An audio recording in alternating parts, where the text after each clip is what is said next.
It's time now to go into the film room for this week's play breakdown presented by Microsoft. And Joe, Kevin Stefanski in the third preseason game played some of the starters there for a little bit. And no doubt he knew Kansas City was going to be watching. And I think he showed some wrinkles maybe to get them thinking a little bit. And let's start off with this first play. We're going to see Demetric Felton, who I've circled here at the top of our screen, go in a jet motion here to just kind of make the Falcons think the play might be going this way. And then we're going to get a throwback screen on the backside. Joe, take it away.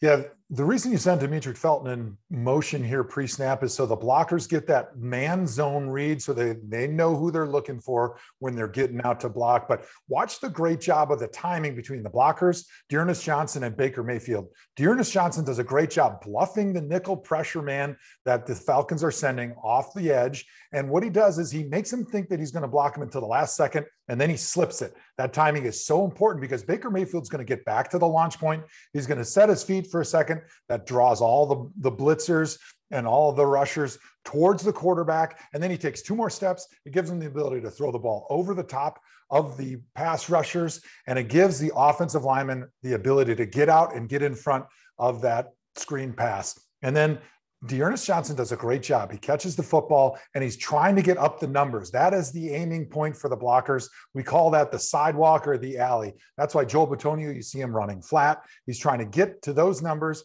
He's trying to get to that blocker who's going to be stretched to the sidelines and create that alley for Dearness Johnson to get up and get down the field for a nice 14, 15-yard gain.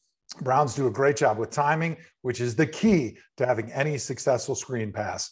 That pre-snap motion, Joe, you mentioned, it gives a tell to the offensive line, to the quarterback. You get an idea of what a team is trying to do defensively. And now here's another little wrinkle. The Browns did a little bit of this late last season, but you know who does a lot of it? The team they're playing this Sunday, the Kansas City Chiefs. This is called orbit motion, where Demetric Felton will go like he's going in the jet motion and then circle back around the quarterback going this way. And it's a way to try to maybe create some space, and you're going to try to hit Dearness Johnson on an inside handoff coming off of that orbit motion.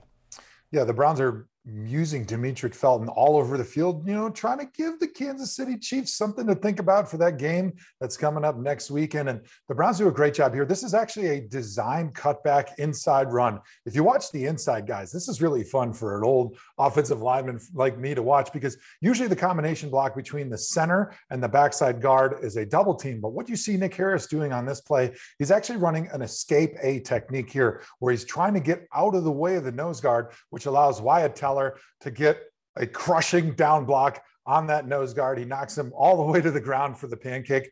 Here you see the escape A technique that's happening on the inside. You see David Njoku with the down block, and then you see Jack Conklin getting up into the second level. And you see how all these guys on the inside, they're blocking the backside half of their linebacker.